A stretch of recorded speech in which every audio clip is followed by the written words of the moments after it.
Good morning, greetings friends, and welcome to The Bright Side, your nutritional program dedicated to the understanding of the vast world of nutrition and nutritional supplementation. I'm your host, Pharmacist Ben, nutritional pharmacist from Boulder, Colorado. I use nutritional supplements where other healthcare practitioners use toxic pharmaceutical drugs and sometimes deadly medical procedures. If you suspect that there are natural nutritional roads to your health and vitality and well-being and to addressing your health challenges, whatever they may be, but you don't know where to begin, you have come to the right place. As you listen to The Bright Side every day, you are more and more in control of your body. You are more and more knowledgeable, and you know you can overcome any health issue. That is why we are here every day on The Bright Side, helping clear up the sometimes confusing world of nutrition and nutritional supplementation. Over the last 31 years of practicing pharmacy, I have seen drug-free recoveries from diabetes, hypertension, obesity, skin diseases like acne, psoriasis, eczema, rosacea, digestive ailments, autoimmune issues of all kinds, recoveries that by the standards of modern medicine can only be called a miracle, but what is in the world of the body, what is in the world of biology, standard operating procedure. Because the human biological system is a healing system. It's a regenerating system. It is designed divinely to heal and renew itself on a moment-to-moment basis. And while some folks may call that healing, renewing, regenerating system a miracle, it really is just the way the body works. If you have questions about health, nutrition, prescription drugs, if you want to wean yourself off your meds and get on a good nutritional supplement program, we are here for you. We welcome your phone calls on The Bright Side. We want to help you change your life today. We want to help you and your loved ones change your lives today. 844-236-6010 is our number. If you have questions about the longevity products, longevity business, health challenges you or a loved one may be dealing with, 844-236-6010 is our number. Try to call in early so we can get to as many calls as possible. And if we've left you on hold in the past, just tell our call screener and we'll get you first up. We do have lines open. 844-236-6010 is our number on The Bright Side. If you want to purchase any of the longevity products you hear advertised or recommended on The Bright Side, please head to brightsideben.com, pharmacistben.com, or criticalhealthnews.com. We've got blog posts, news stories all up, videos as well, all up at brightsideben.com, pharmacistben.com, and criticalhealthnews.com. You can also check out the longevity products at brightsideben.com, pharmacistben.com, or criticalhealthnews.com, or you can call the Brightside Ben phone team at 866-735-2470. Ask them about joining the Brightside Ben team for a one-time $25 fee. You can start a longevity business.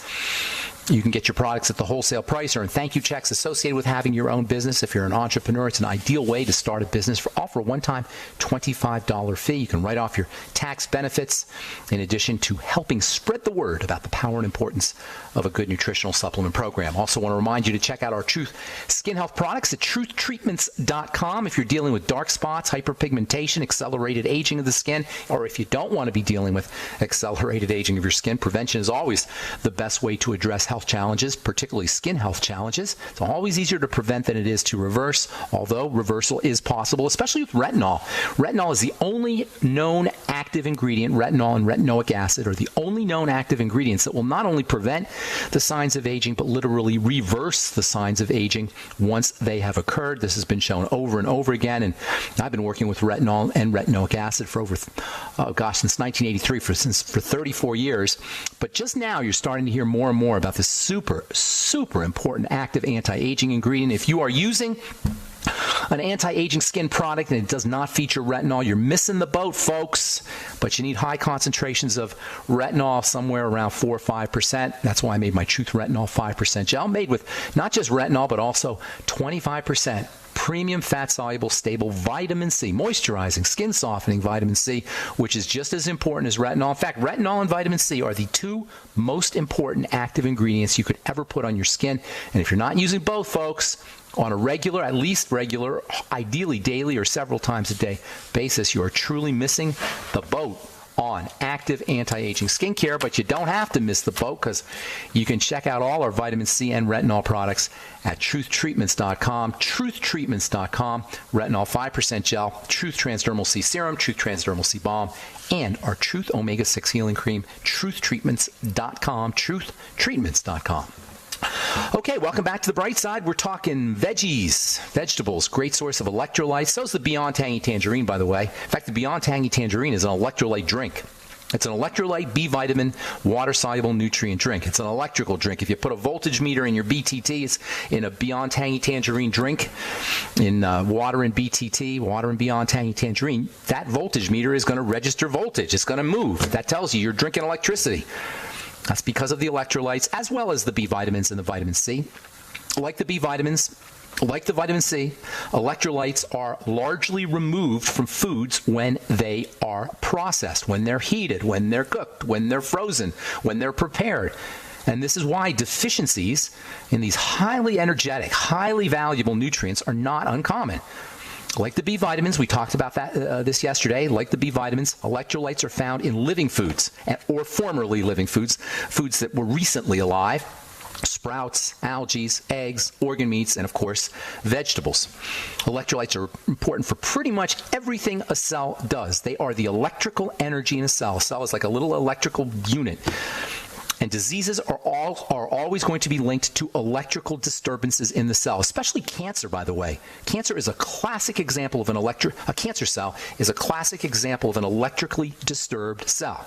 Electrolytes are important for everything a cell does, but they're especially important for providing the cell with its electrical energy. As the electrolytes move in and move out of a cell, and this process is tightly controlled, as the electrolytes move in and out of a cell, electricity is generated. That's how electricity is generated in a cell, basically. The movement of electrolytes back and forth, back and forth. Now, this back and forth movement depends on the cell membrane, and this makes the cell membrane, the coating on the outside of a cell, really, really important. Cell membrane being composed of fats, and even though we're talking here about the importance of water-soluble nutrients, fats are important too. And it's actually this kind of relationship between the fats on the outside of a cell and the watery electrolytes that move in and out of a cell that really accounts for the electricity that's in a cell. It's the combination of the movement, the flow, if you will, of potassium and sodium and calcium and magnesium. Those are the four most common electrolytes, or the four most well-known electrolytes, in and out of the cell, crossing the fatty membrane that gives the cell its energy to do its work. So the four most important electrolytes are calcium and magnesium and sodium and potassium. And these things are like medical nutrients. They're surgical nutrients. Chloride, phosphate, sulfate, those are also important. But the main ones are magnesium, calcium, sodium, and potassium. And while many healthcare professionals are dismissive about how important the Mighty 90 essential nutrients are, they go, oh yeah, blah, blah, blah. They're never been proven. You don't need to supplement with them, blah, blah, blah. And many of them are dismissive about essential amino acids, essential fatty acids, even vitamins. No surgeon, no physician, no healthcare professional doubts the extreme value of the electrolytes. And in the hospital pharmacies, these water-soluble minerals are considered to be medications. Yes, water-soluble electrolytes, which are nutrients, are actually considered to be drugs, medications, as much as they are nutrients. In the pharmacy and hospital pharmacies, you always have vials of magnesium and calcium and sodium and potassium. So in the cell, these electrolytes are responsible for the conduction of electrical energy, but the balance of the electrolytes is really, really important when it comes to how well the electrical energy flows. It's the movement or the flow of the electrolytes is what accounts for the energy, and this flow is super dependent on the balance. The balance of sodium to potassium, the balance of calcium to magnesium. You can't have too much compared to the other. You can't have too much potassium compared to the sodium. You can't have too much sodium compared to potassium. Likewise with the calcium and magnesium. It's all in balance. And this flow, the movement of the electrolytes depends on the balance. The flow is kind of like the flow generates an electrical charge much the same way a battery does. An ordinary battery, take just a regular old battery, and our lives are filled with batteries. We couldn't have a 21st century lifestyle without batteries. Imagine how many. Look around your room right now. See how much battery powered equipment there is. Well, a cell is like a little battery, and it works in much the same way as a battery works. We'll talk about that when we come back from our break. I'm Pharmacist Ben. 844-236-6010 is our number. You're listening to The Bright Side. We'll return right after this.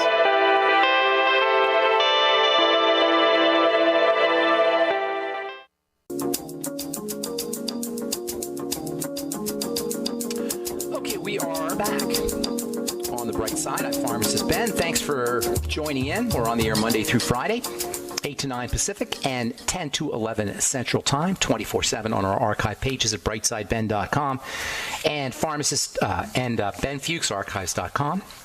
Got search engines up at both websites, benfuchsarchives.com and brightsideben.com.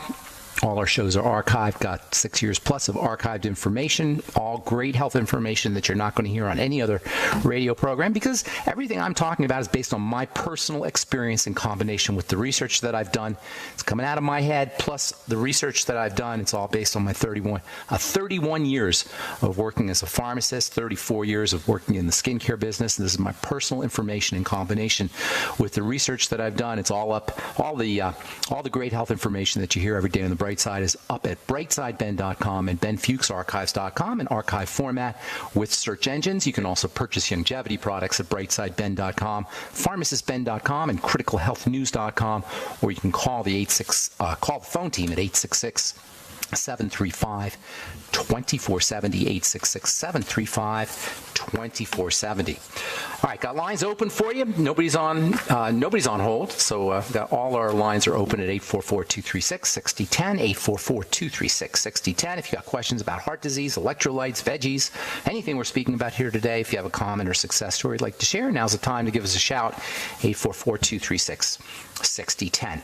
So the cell, which is the nexus of health, or the nexus of disease, all disease being cell disease, is a little electrical critter. It's an electrical organism. It's like a battery.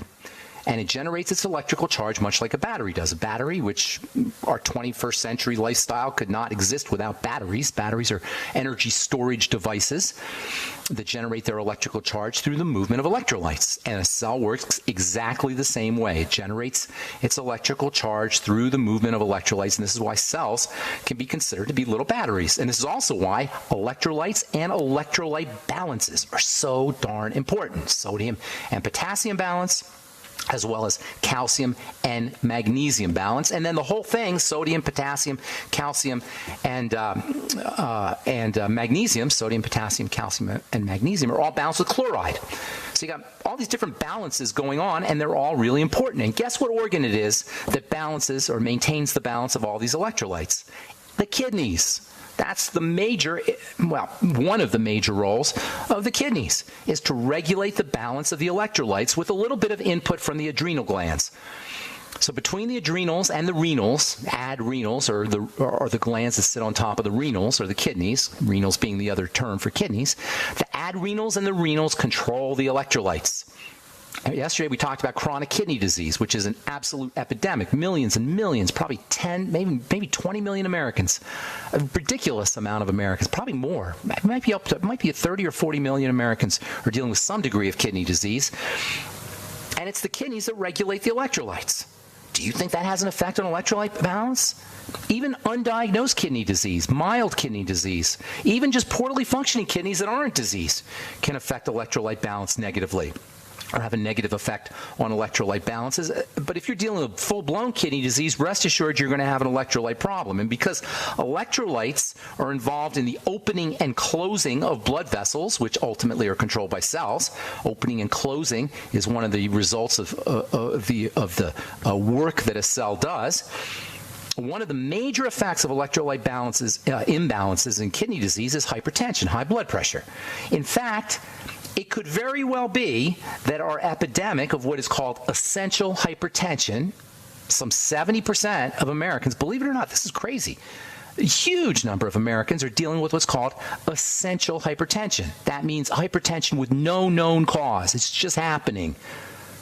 They call it essential hypertension. They might as well say hypertension with no known cause. That's what essential hypertension is. It could be, very well could be, that essential hypertension, high blood pressure with no known cause is the result of kidney disease or kidney weakness, let's say.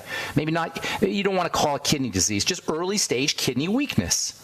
By the way, if you have rashes, unexplained rashes, and unexplained itching, that could also be the result of kidney disease, although that doesn't tend to occur until the kidneys are really, really messed up.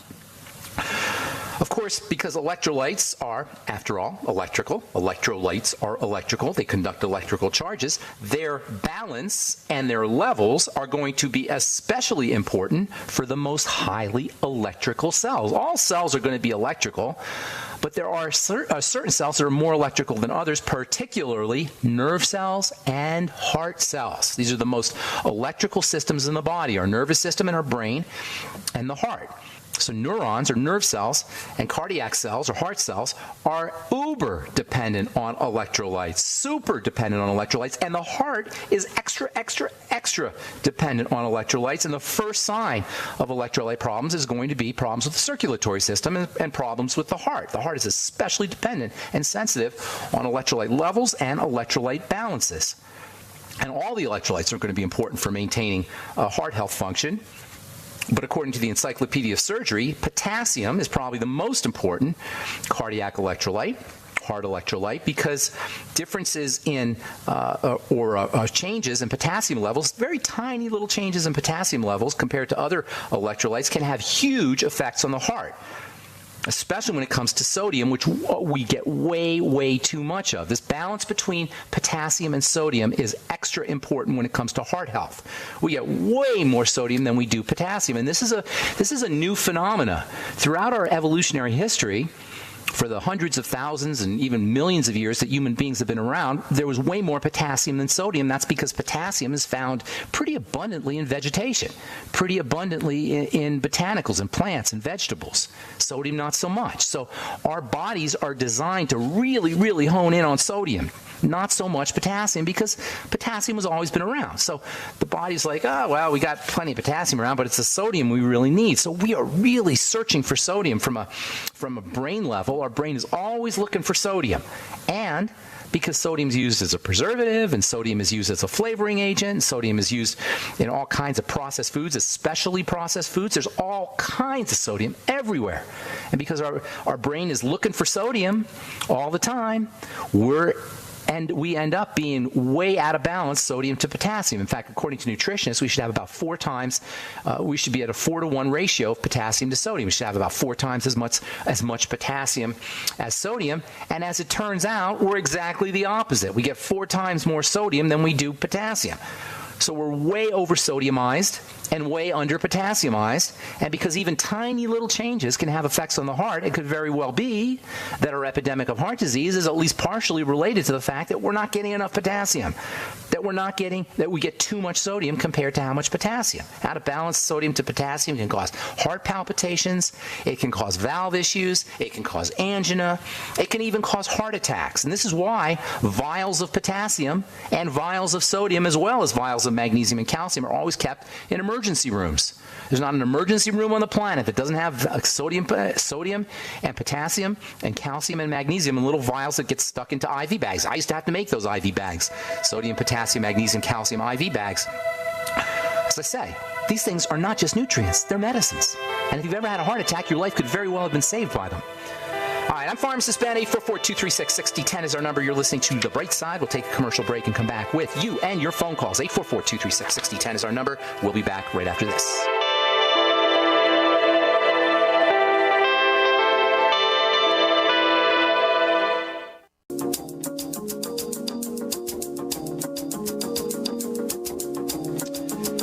We're back on The Bright Side. I'm Pharmacist Ben. 844-236-6010 is our number. We do have lines open, 844-236-6010. If you have questions about the electrolytes, potassium, sodium, heart health issues, anything we're speaking about here today, or if you have a success story you'd like to share, if you want to contribute to the conversation, if you have questions or comments about our Truth Skin Health products, formulations, ingredients, the longevity products, 844-236-6010 is our number. We've got lines open for you. Hang on if you're on hold. We'll get to you in just a moment.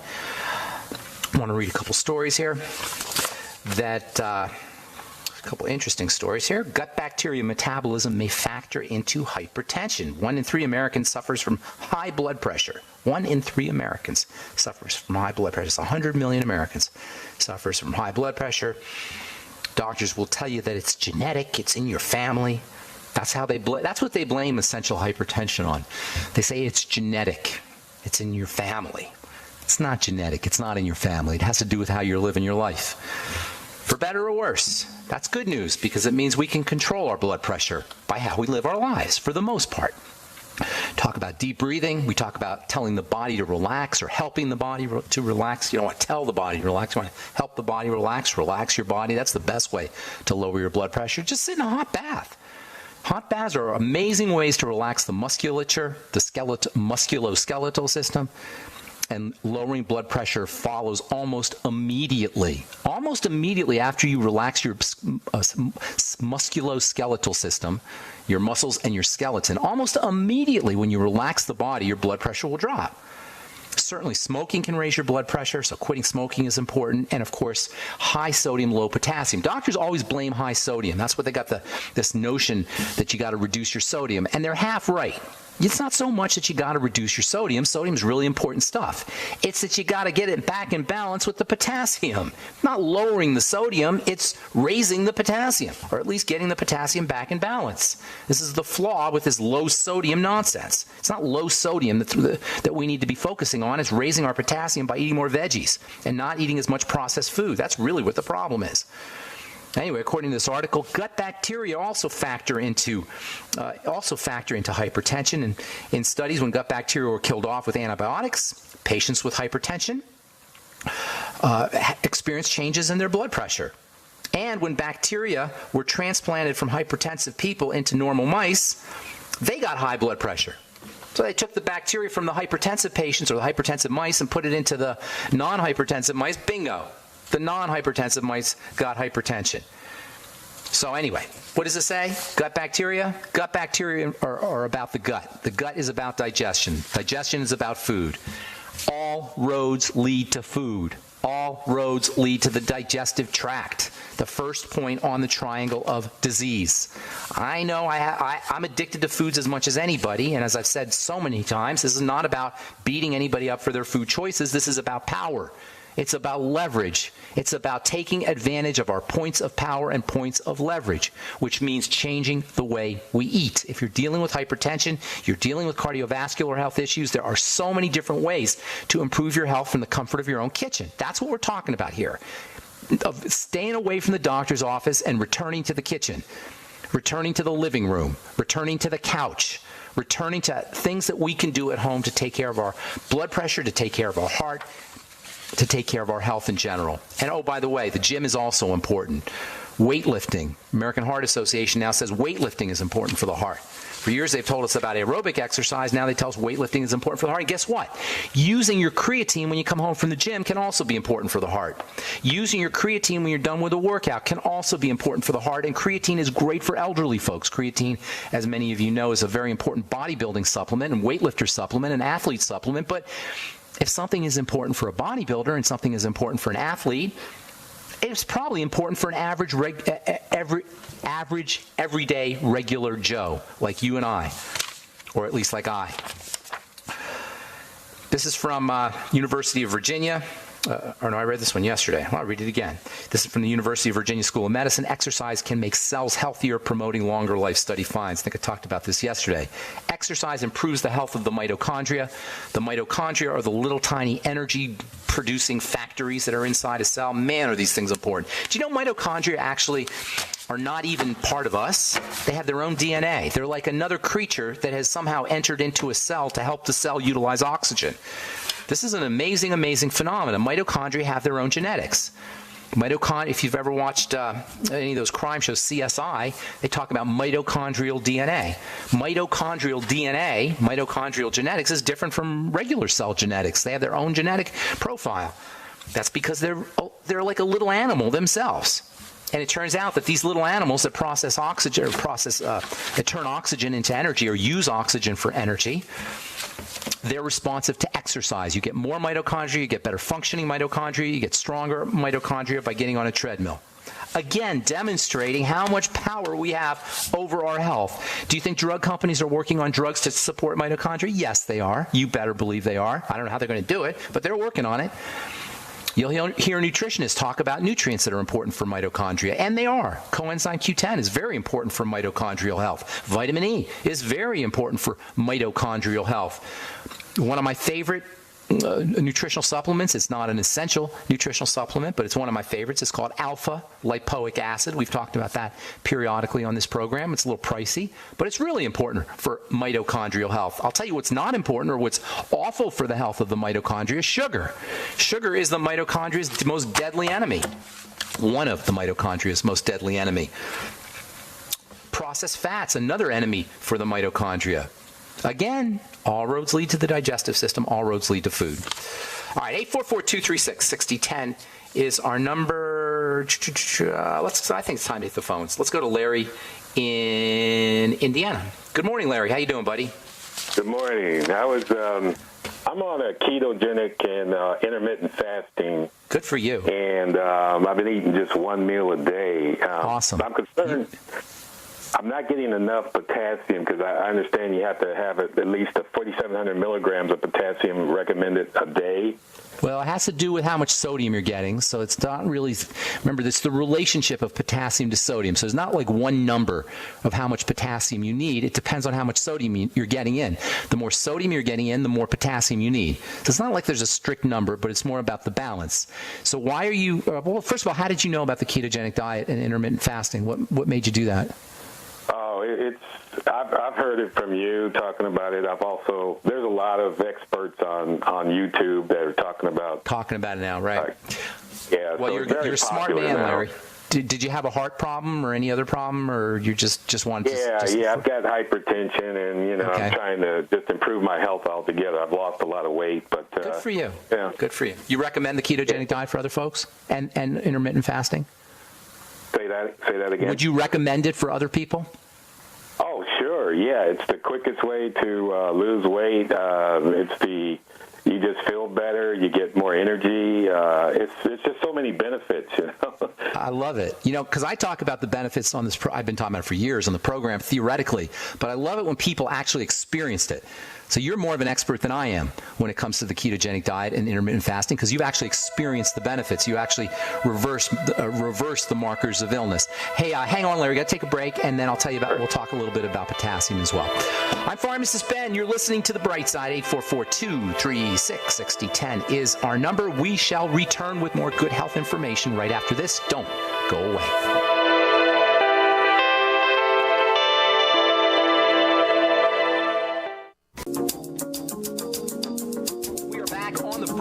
Pharmacist Ben here, 844-236-6010 is our number. We're talking to Mr. Larry in Indiana. You there, Larry? Yes. Okay, so ketogenic I eat diet. a lot of sea salt. I like sea salt on veggies and stuff like that. So I think I need more potassium. So what I was doing, I was taking potassium citrate capsules and putting them in a drink. I was wondering if you recommend that, because they're only 99 milligrams. Yeah, but it's not a balanced way to get your potassium. I'd be doing more veggies. That's basically how I would be. Are you doing a lot of veggies? Avocados, squash, spinach? Yeah, not a lot, because I'm only eating one meal a day, but you that's why I can was trying to increase potassium.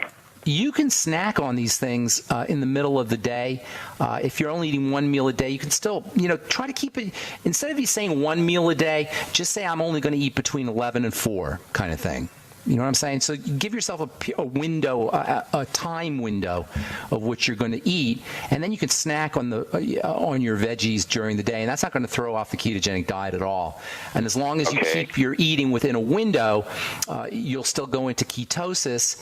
And if you fast, you're not going to get any fast, obviously, but you'll still keep yourself in ketosis if you give yourself a 5-hour, say a 4 or 5 hour window within which you eat. So instead of one meal a day, just say, okay, I'm only going to eat between 11 and 4 or between 11 and 3. And then throw in veggies, beans. If you can do beans, they're not exactly ketogenic, but you can, if you're eating beans, they're good sources of potassium. Bananas, everyone knows about bananas and potassium. Mostly it's veggies, though, and veggies aren't going to throw off ketosis. I'm a little bit leery of the medication like KCL, potassium chloride pills, or not medication necessarily, but supplements that you take, because it may throw off your potassium to sodium balance. You'll have to see how you do, but it's a more appropriate way to get your potassium from foods. Okay. Also, All Beyond right. Tangy Tangerine is a great source of potassium, and that is balanced with the other electrolytes, the magnesium and calcium and sodium. Remember, it's the balance that counts, not the frank number, unless you're super deficient. But for most of us, it's the balance, not the absolute number of milligrams of potassium that you're getting daily.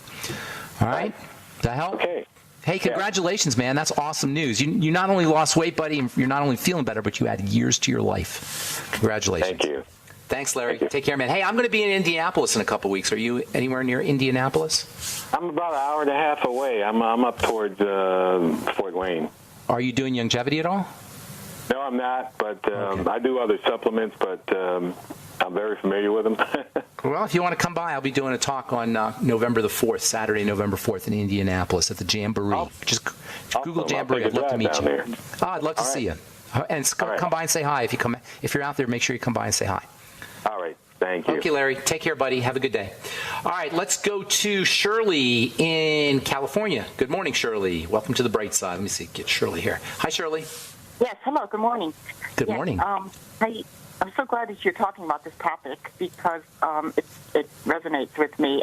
Good. I had two heart attacks in 2 years, and of course it was based on arrhythmia, I believe, but of course we know. I refused to all the hardware they wanted to install, in my chest and all those. They wanted to put a pacemaker in there? Oh, without. Oh, and so I knew instinctively that it wasn't, structural, and I was right because the CT scan showed that I had absolutely no blockage and no plaque in the doctor. So it could have been an electrolyte deficiency for all you know. Yes, and so I looked at my blood work and I said to myself, it just came to me like an epiphany. I looked at my sodium had been low for years. There you go. Low sodium, and then the potassium not as low, but on the low end as well. So you're out of balance. I was out of balance, and who knows for how many years, And so I've said that when I talked to the cardiologist at a follow-up, he was almost poo-pooing it. I was like, but I believe that it's my blood work. So it's just. So what are you doing? So I went to my naturopath, and that I've been to going to for years, and he agreed, and that we started on potassium, magnesium, and what was the other? Well, Calcium? Sodium? Calcium? Calcium, okay. Well, not really. See, now he said that, and I'm wondering if you would agree. He said the potassium is more important than the sodium. And then I know where he's going with that, and potassium is super duper important, but I don't like thinking that way. It's the balance. It's the balance. You want about 4 parts potassium for every part sodium, and in that way, potassium is more important because you need more potassium. But I don't like saying one's more important than the other. They're all important. And that's why vegetables are so good, because vegetables are balanced. They have everything you need. That's why the Beyond Tangy Tangerine is so important. It's balanced. It's got everything you need. When you start throwing off the balance by taking just potassium or just calcium or just magnesium, that's where you start to run into trouble. So I don't like saying one nutrient is more important than the other. It's the balance. They're a team. Third base is not more important than shortstop. If you're missing a third baseman, you're not going to win many games, no matter how good the other 8 players are. It's not like one position on the team is more important. It's a team. They're all important. That's the nature of a team. Nutrients are a team. There's not one nutrient that's more important than the other. But I commend you for understanding how important electrolytes are in general, as well as your naturopath. Go with veggies. Go with as much veggies as you can, veggie juices. Get a Vitamix. Vitamix is a great way to get the electrolytes in your system quickly. Juices in general are going to get you the electrolytes really quickly. So I'd be juicing every day if I were you, Shirley. Yeah, Vitamix juice. If I'm taking 560 milligrams of the potassium, and I'm not specifically taking salt water, although I have, I'm wondering how to balance that, because I am craving salt. Like I can eat a bag of potato chips. Get yourself some sea. Here's what you're going to do. Here's what you should do. My opinion. This is my suggestion. Get some Celtic sea salt or some Himalayan salt, like a quality salt. Put a teaspoon in water, and then sip on it. A teaspoon of Celtic sea salt in water, and sip on it very slowly. Probably the first little bit is going to taste super delicious to you, right? Then, as you sip more and more, it's going to taste less and less delicious. And then you're going to reach a point where you don't want any more. Bingo. You've had enough salt. You've had enough sodium. Does that make sense? I see. So you're sipping in like a cup of water? Put a teaspoon in a cup of water, even a couple teaspoons. Just get it real salty, and you'll notice that the first sip of that is super delicious, especially if you're an athlete, or especially if you're under stress of any kind, or especially if you've been out working in the yard and you're sweating a lot. The first couple of sips of salt water are going to be super delicious, and then gradually it's going to be less and less delicious, and you'll reach a point where you don't want any more salt. This is not only great for people who are working out a lot or are experiencing low sodium levels, but it's also good for people who are craving salty foods. So because a lot of our salty foods come combined with bad fat and with carbohydrates, things like pizza and pretzels and potato chips. If you're craving any of these foods, using this salt water technique is a great way to wean yourself off of those foods and give your body the salt it needs, the sodium it needs, without having to interact with the nasty pizza fat or the carbohydrates from your pretzels or your potato chips. Does that make sense? It's a great way to get salt without having to have the other kind of foods, other kind of food components that usually come with salt. Okay, so I don't do it every day. I would just do it whenever you feel like it. Whenever you're craving salt, trust your body. Do it every morning, and if you're repulsed by the idea, that's your body talking to you. Don't do it. But if the salt, if it sounds good, and if this first sip is good, you needed it. Right. Okay. Thanks so much. I'm going to see that today. Thanks so much, Dr. Thanks, Shirley. Good to talk to you. Have a great day. All right, underwear guy, you get the last word, my friend. What's going on, John? Word. Okay, real quickly, on vitamins, when it says, when you look at the label, it says, say, for instance, calcium. There's calcium carbonate, which is usually what the cheap stores sell. Stuff. And then there's calcium citrate, magnesium as oxide, magnesium citrate. You want to know the differences in all those? Yeah, exactly. That's a great question. That's a great question. They're very important, those differences. The second word after a mineral, and minerals always will have a second word after them. There's no mineral supplements that you can get that don't have a second word after them.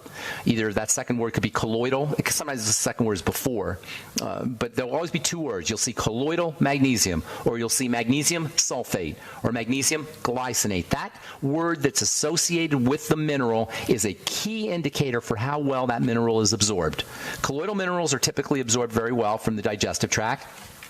The second, if the word is after the mineral, as in magnesium oxide, carbonate, glycinate, calcium carbonate, that tells you also how well the mineral will be absorbed. Carbonates are typically not absorbed very effectively. Oxides also not absorbed very effectively. Amino acids that come after the second word, like glycine or glycinate, those are absorbed much, much, much better. Picolinate is much better absorbed. Monomethionine or methionine, much better absorbed. So that second word is a key indicator for you. Personally, the carbonates and the oxides, in my opinion, they're cheap for a reason. They're cheap. They're not very well absorbed. John, why don't you call back if you can call back tomorrow, we can go into it a little bit more in depth. I only got about 20 seconds here. Thanks for your call, John. Appreciate it. Have a great day, man. All right, that's all the time we have for today, friends. I'm Pharmacist Ben. Have yourselves a wonderful, awesome, beautiful, spectacular day. We will talk to y'all later, folks. Bye for now.